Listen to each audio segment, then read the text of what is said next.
Welcome to Willow Healing Matters, the podcast. We are so excited to have you joining us on this journey where we explore different ways to empower your soul, whether it's healing in your kitchen or all the way up in the corporate world. Come with us as we look into different ways to heal your mind, body, and soul. My virtual obsession, my romantic thriller, is now available on Amazon and other online retailers. This book explores the intersection of loneliness, love, and how chasing perfection through technology can lead to fantasy and reality colliding. My virtual obsession out now. Hey everyone, it's Crestani with another episode of Willow Healing Matters, and today I am joined by Anthony Dahya. So he is the founder of AI Workflows Agency and the host of the Champion Mindset Collective podcast, which is how we met. So he's based in Auckland and helps New Zealand businesses, leaders, founders, and non-technical teams turn AI from a confusing buzzword into practical business results. As an AI and workflow automation consultant and fractional chief AI officer, he works with businesses to simplify operations, automate repetitive tasks, improve workflows, and create more freedom for business owners and their teams. His approach is practical and human. Start with the real business problem first, then apply AI and automation in a way that supports growth, clarity, and better ways of working. Through his AI Workflows agency, Anthony supports businesses with AI strategy, workflow automation, business process improvement, change management, and practical implementation. And it's built on the idea of automate, optimize, freedom, and helping people work smarter, scale faster, and reclaim time for what matters most. And I know from running a business how important this is as well. And alongside this, through the Champion Mindset Collective podcast, Anthony has meaningful conversations with business owners, entrepreneurs, leaders, coaches, authors, and people who have overcome major life and career challenges. The podcast explores mindset, resilience, leadership, personal growth, business transformation, AI, productivity, and what it means to live with a champion mindset. Anthony's own journey has strongly shaped the way he leads and serves others, having experienced career transitions, restructures, redundancy, rejection, and personal challenge. He brings a real human element to his work. He believes technology can help business grow, but mindset, clarity, courage, and leadership are what help people move through that with purpose. So a big welcome to the show, Anthony. And I'm excited to unpack your journey because I know it is a big one that's led you to where you are today. Yeah, thank you so much, Catherine. It's great to be here. And it's a very big journey, full of twists and turns and ups and downs and lots of speed bumps and hurdles and along the way, yeah. Well, whose life isn't like that? Everyone's, it's how you take it though. It's how you perceive it, right? It's happening for us, not to us. 100%. And I'm glad you brought that up and it does become our story, right? That we share. And it's interesting because the episode that has come out just before yours, by the time people are listening to this, we talk about how your story is what makes you unique. So I feel this is such a beautiful segue into what you do, not only bringing people's stories in unique and, through your podcast, but also how you allow people to express themselves through their business by making it easier with AI. Yeah, absolutely. So my first question is, how did you come to stepping out of the world that you were living in, for a better lack of explaining that, and then becoming, this advocate of creating, optimizing, making life easier so you can have more freedom and time and doing what you love? Yeah, well, look, I started my journey in corporate world, and I've been in technology probably 25, 30 years in technology. And, as you know, in corporate world, they, they're quite slow and change and so on. And I always found that I was kind of like way ahead. Like my brain is almost like Elon Musk. I tend to, be like 100 miles ahead of everyone else, and then people get overwhelmed. So that was a bit of a challenge. But I saw how inefficiency and of product inefficiencies could impact the productivity, but also not just the productivity, but also your self-esteem and who you are as a person and your identity, right? Because, you're constantly banging your head against a brick wall because you can't move forward. And I just got sick of that. And for me, it was a journey of 24 restructures and 4 redundancies. And obviously there was a pattern appearing there, right? And there was like over that 25 years and going through those 24 restructures, which had a big impact in terms of my childhood, which I can talk about as well. But like those restructures showed me that there was a bit of a pattern appearing and the time was getting shorter and shorter in between those redundancies.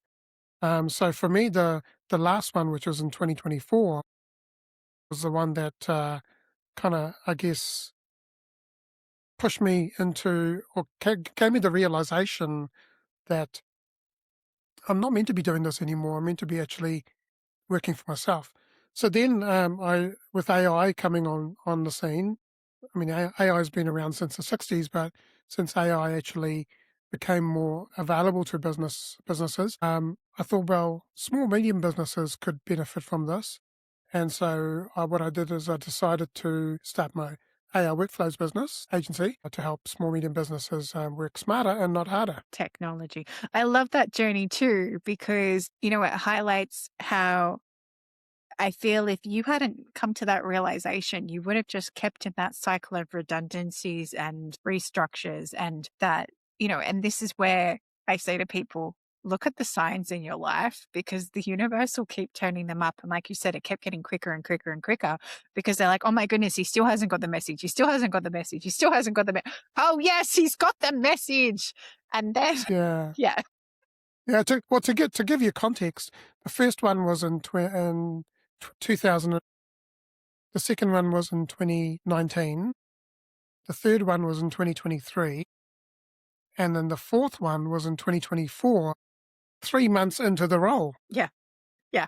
Right? Yeah. And this is 3 months into a role in a council organization. So for anyone tuning in from America or overseas, basically in Australia and New Zealand, I feel it's the same. If you get a role in council, you're pretty much set. It's a job for life. It's a job for life. It's really hard to get fired unless you really, really stuff up, and you can sit there comfortably, get beautiful benefits. Like it's a very cushy position. So the fact that role got made redundant is really interesting in terms of, and you would have gone in with that mindset too, right, Anthony? Like, yeah, I'm set. I've got this job. This is amazing. I'm working for council. I'm done. That's it. I'm ready. Yes and no, because I actually went in during a restructure, and then I came out the other end through another restructure. But the thing is, I knew that having gone through it so many times, I knew that the times were that basically businesses were going to go through a lot of this over and over and over and over again. But for me also was the fact that did I really want to work for someone anymore, or do I actually want to? Because I'm 55 now, so I was like, I don't want to be sitting in my deathbed at some time in the future, looking back and going, I didn't back myself and I didn't believe myself. So for me, it was like, okay, this is the last straw. It's time for me to build something for myself, and so I did. And like having the two brands, I can talk more about this, but having the two brands, I had to then also work out how do I integrate these two brands together so that I'm not running two businesses, but they're actually integrated businesses. Yeah. Yeah. And so that you don't feel like you have to keep stepping into different roles, jumping between the two, right? You want it more integrative and collaborative rather than separate things. And I love too that you have created the AI to work for you on your podcast and your brand as much. It's like the perfect example of how your technology can support you in doing whatever you're passionate about as well. Yeah, well, as you know, as a podcaster, and most people who go into podcasting think that it's a sweet job, it's a sweet thing, and you're going to have a lot of fun, which you do. But what most people don't realize how much work happens behind the scenes. And for me, the way I work is I hold myself to quite high standards, and so it would take me almost a whole day to release an episode, 8 hours or more. And then what I did is, okay, well, I thought to myself late last year was that now that we've got AI on the scene, how can I systemize and how can I automate some of these things so that I'm not spending as much time? So I ended up building my website through Lovable AI, and I ended up automating and systemizing all of that stuff. Now it takes me less than a quarter of the time to release an episode. The longest thing that takes me is the actual editing. And thanks to Riverside, it actually makes it so much easier because last year using Filmora Wondershare, I would spend a couple of hours at least. But with the tools available, it's so much easier. And then doing simple things like integrating your YouTube channel to your website, so you don't have to manually go and copy and paste stuff. You just literally open the thing and select the video you want, and it automatically puts it in. So there's a whole lot of systemization. Even my guesting process. So as you know, getting a guest on board, you have to go back and forth the emails and a whole lot of stuff, right? You came through my guesting process. What was your experience? Let me ask you. Well, everything was done pretty much in the one email. It's like one and done kind of thing.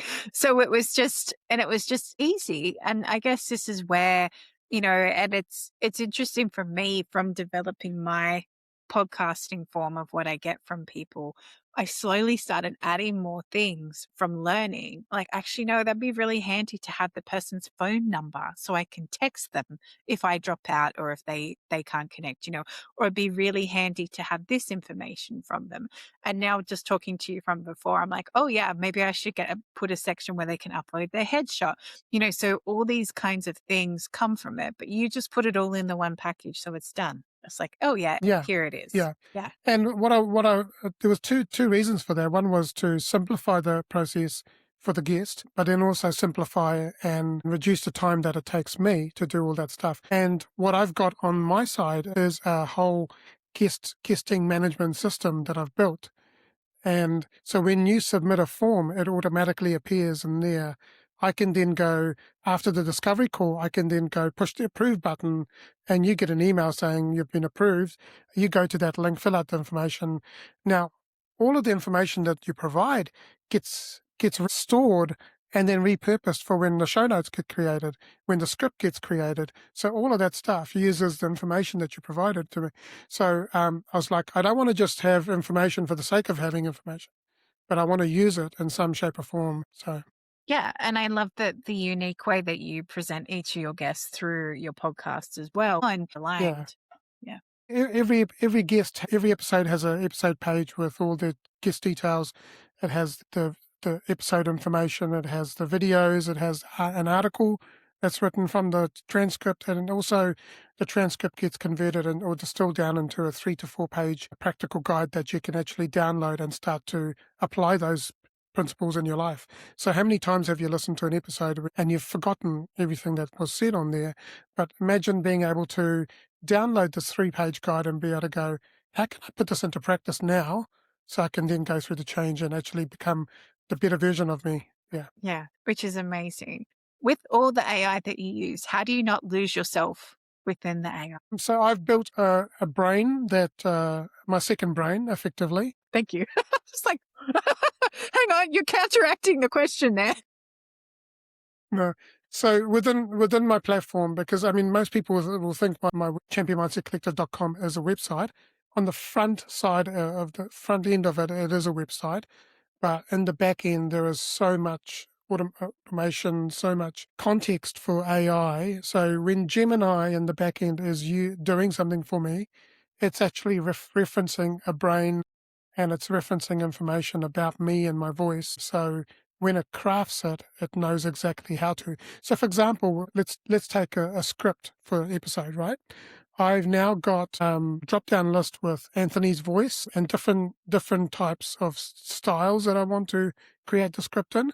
And then there's another drop-down where I can say, I want to go have a deep and meaningful conversation, or I want to just have a general conversation, or I want to go into, I've got different options. And based on that, Gemini will in the back end, creates the script for me. Then once I've done that, I will read through it and just make sure if there's anything I want to update or edit. And then I push a button and it sends an email to the guest and says, here's your script. Here's your questions. So, yeah. So I guess in summary of that is that obviously you had to put a lot of work in the background to make sure it was aligned with what you wanted to share. But also I like that you emphasize that you still read through and edit and change things, because I feel that's where a lot of people get lost, where they'll just do plain acceptance of whatever comes through rather than using their discernment to challenge if it's Yes. aligned or not. So I'll give you an example on what's today. Today is Thursday. So on Tuesday night, I did an interview with a person, and the guy said to me, "Your questions are very AI-ish," and I was like, "Yeah, I thought they were, and they're very long." So I took his feedback on board. I then went to ChatGPT and I said, "Hey, Chat, this is what's going on. Can we simplify this?" So then it gave me the prompt. I put that into Lovable and I said, "Now, can you build into this to make sure that I can have the control on how I want that script to sound like?" So what I've done there is I've taken live feedback from a guest straight after an episode, made changes so that the next episode is not the same. So it's all about, and when you're doing software development, it's all about iterations. Every iteration you do, you've got to make it better than what it was before. And so you've got to go through that process of, looking back and going, okay, reflecting back and going, okay, what worked, what didn't work, and what can I change to make it better the next time? And if we do that, even in our own lives as human beings, when we become aware of those things, then we become a better version of ourselves. Yeah, 100%. And I feel too, so how have you noticed that applying these optimization tools, what are the changes that have happened in your life because you're not putting all that time and energy into medial tasks? I have more time to have more conversations. I have more time to do the things that I've been putting on the back burner. I'm in the process of building an academy so that's the other thing is you've got the video, the article, the guide, you've got the chatbot that also has a knowledge base behind it. And now I'm building an academy where people can then come on, and it's a SKOOL school type platform, and it has a classroom, it has courses, and there'll be like group coaching, there'll be all sorts of stuff and events. So it gives me more time to plan and build that stuff. And then at some point, I can't do everything myself, but at some point, as I start to bring cash in and I can start bringing other people on board to help me do that, and I can start stepping up and at the CEO level where I'm meant to be, not doing the doing, but just having conversations. In an ideal point in time, I want to be able to just turn up to an interview and have a conversation and not worry about everything else because someone else is taking care of that, even with the use of AI. Yeah. And I feel reflecting that back, it's like you are putting in the hard work now so that you can create the systems to give you that more flexibility and freedom so you can do more of what you love as you step further into your business. 100%. And if you listen to the mindset mentor, Rob Dial, he says, do you want to do the hard stuff now and have an easier life later? Or do you want to have an easy life now and do the hard stuff later? Ask yourself that question. For me, it's do the hard stuff now. Well, that's Yeah.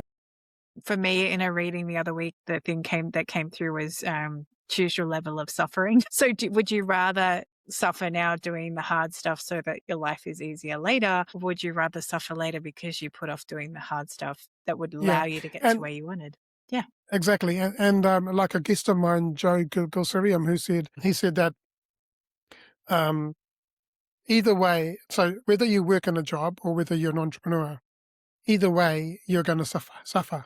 Yes. So do you want to suffer at someone else's hand or do you want to suffer at your own hand? So think about it. Like, entrepreneurship is not for everyone. No. But if you are an entrepreneur, suffering is part of life. You're going to suffer, but the thing is, you can lessen that suffering if you start becoming aware and start taking steps to become a better version of yourself and start changing. Because if nothing changes, you're just going to be the same. I was listening, I think I was listening to somebody, and it said, if you're not choosing to change every day and expand who you are, aren't you just taking one step closer to dying? because you're not really living, because you're not choosing to embrace the need. Like, it's not about push, push, push. We're not talking about this push hustle culture. In fact, Anthony is creating systems to pull you away from that. So you don't have to do that, right? I don't. Yeah, exactly. And we can't maintain being in that hustle culture. This is about actually, all right, what is my dream? What is my vision? What are the steps I need to take to get there? And how can I actually use this technology coming through and the tools to make that easier on me? And, when I was working as a speech pathologist, I'm sure everyone's heard this, but it's like the KISS principle, keep it simple, stupid. So once you get these beautiful systems that are simple and able to help you get through the day, why are you doing all the hard work to Yeah. to make your life harder, rather than, oh, I can just feed it into this system that I've got trained that knows what I want, to allow it to come out the other side. Check it's still okay. Use your discernment there.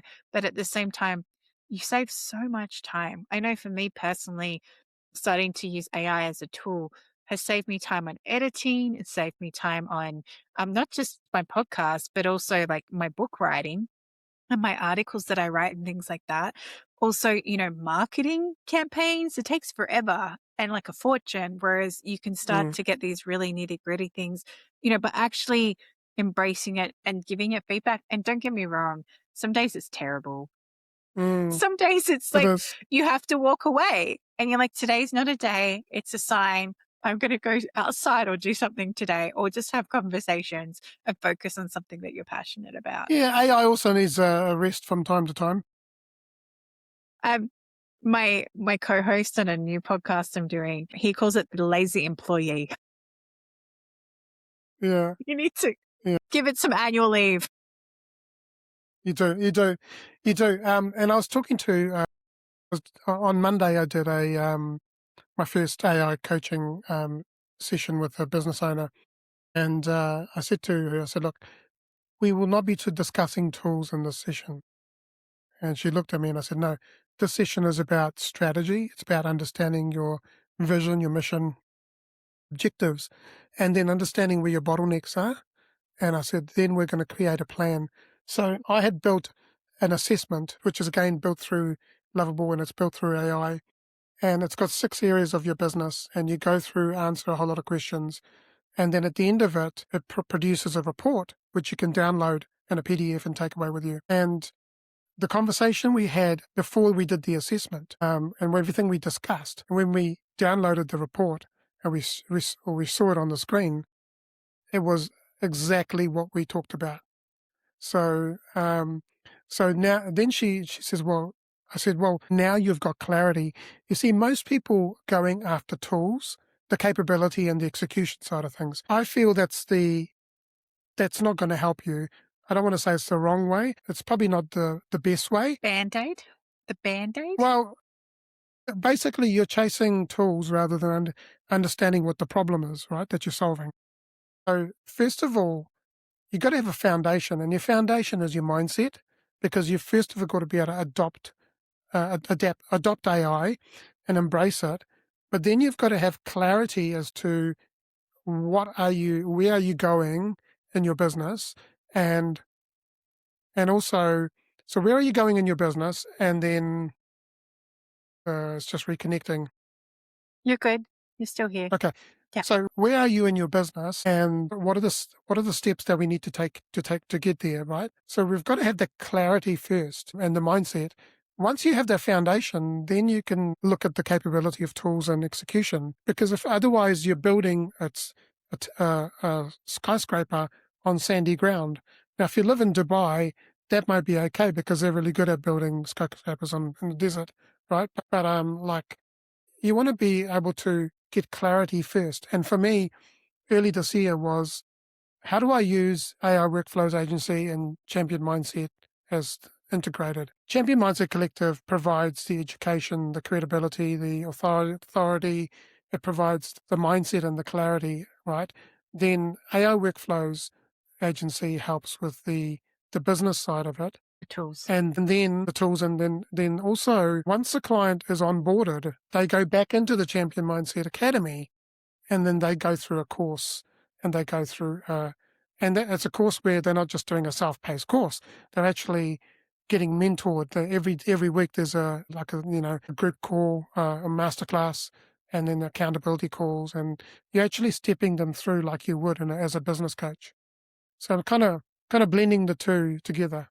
I feel it would be like, right, you have an idea of what you want to do. So instead of learning the basics, you just go start doing it. And then all of a sudden you run into all these problems and you're like, oh my goodness, why don't I understand that? And you're like, but you forgot to get the foundation skills. It's like from a spiritual point of view, I've met people who I've had as clients where they were working with a different practitioner who decided to open all their psychic gifts but forget to step them through that, so that when they opened it was like this full-on onslaught of oversensory, over too much.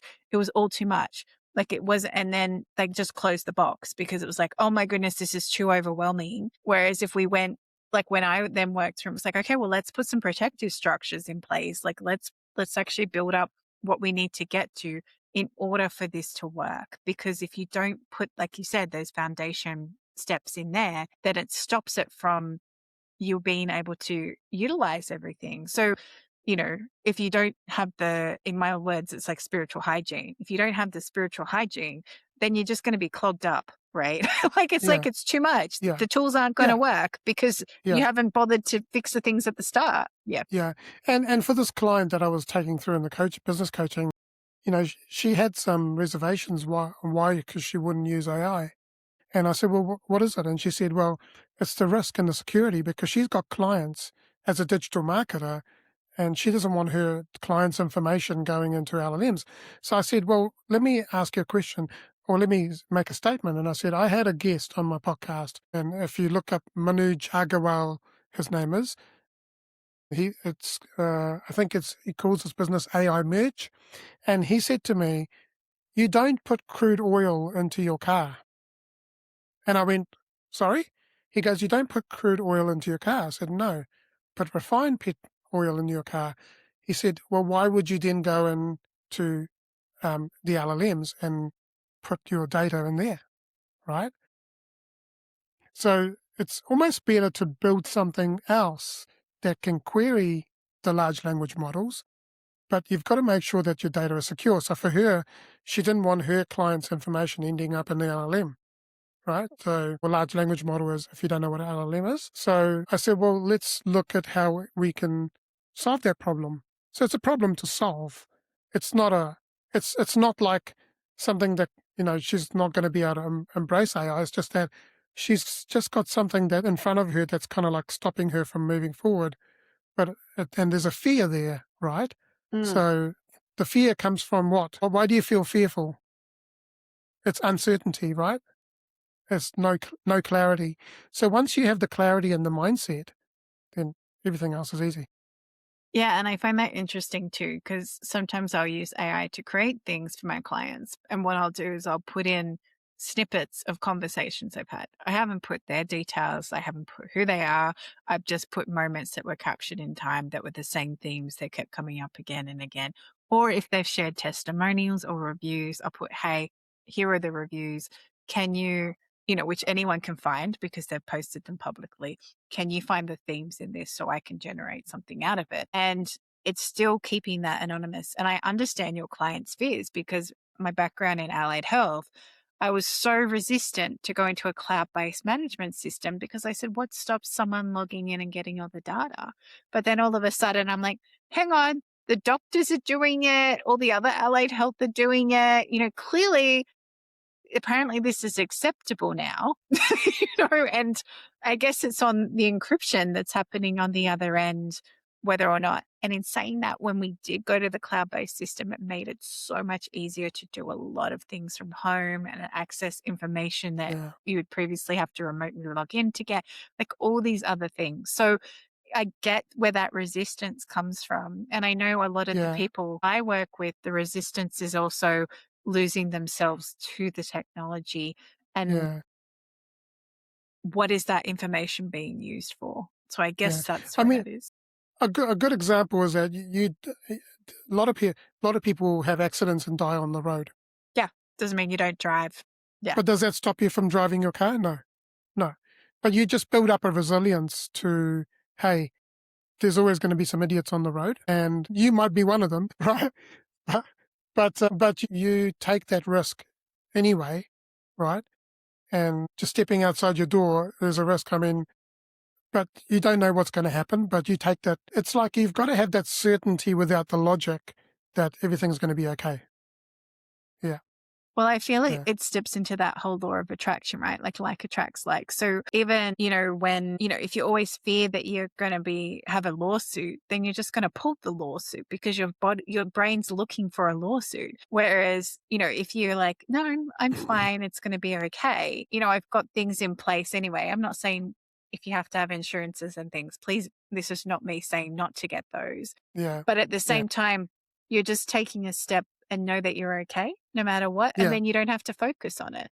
Yeah. The energy that you've got, the vibration that you're creating is putting that to the universe, and the universe is then going, you want more of this? Sure. Here you go.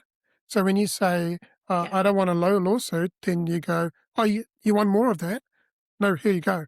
And the thing is, we've got this thing called the reticular articulating system in our brain. It's called the RAS, and it's a filter that filters everything else out. So whatever you feed it, it's going to look for that, and it's going to try and solve that problem. So if you've ever wanted to buy a car and you like a particular color, then guess what? Every time you drive down the road, you're going to see the same color and that car. Like it's like someone saying, look for everything that's green in the room. Are you going to look for anything else other than green? No. No. No. So your brain's focused on just zoning in on that particular thing. So the question you've got to ask yourself, your mind is a garden, and you're sowing seeds in the garden by the way you think, you feel, and you act, because your reality is created by your thoughts, your emotions, and your actions.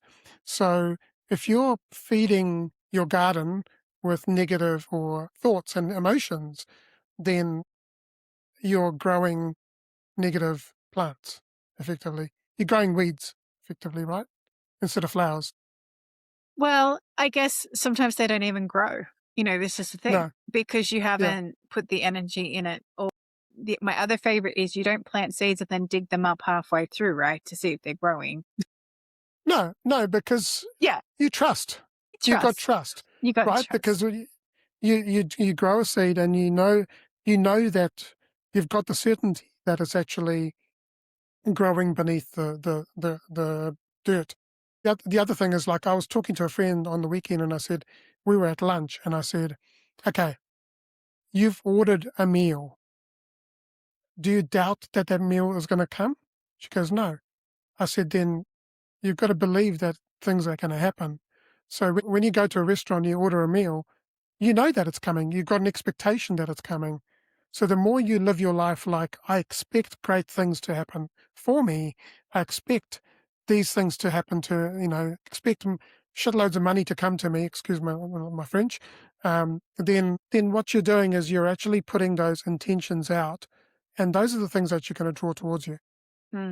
100%. And this is such an important thing that people need to remember when trying to manifest or law of attraction, or, if your business isn't working how you want it to work, it's actually an invitation to start to look for you exactly how you guided that client through a deeper process of understanding where the bottlenecks were and what wasn't working and getting that clarity. Because otherwise it doesn't matter what tools you have. If you don't understand when the problem is, then it's really hard to apply anything to allow it to shift, and allow it to work. And as we start to finish our time together, Anthony, I asked the guests that come on the show, if you could heal or change something in the world, what would it be? Well, look, I've had this dream for about 3 years that at some point in the not so distant future, I would like to establish an organization that helps people who have gone through abandonment and rejection, like I did at the age of 7, to come and heal and become whole in themselves, and then live their life to the fullest. So if I could do that, that would be absolutely amazing, because then we wouldn't have such a broken world. Not that people who have been abandoned are broken. There's nothing wrong with you. You're not broken. But it's like the systems are broken, in terms of being able to give help. And I have a love-hate relationship with the government anyway. So As do most who come on my show. So what I want to do, this podcast, Champion Mindset Collective, that I created, is based on the principles of Mahatma Gandhi, who said, "Be the change in the world that you want to see." And so that's what I'm doing, is being the change that I want to see. And lastly, I just want to say that I can change my world, you can change your world, but together, collectively, we can change the whole world. One last thing I just want to say is that, champion your life. I want to say you are loved, you are worthy, champion your life, champion your greatness, and have an amazing day.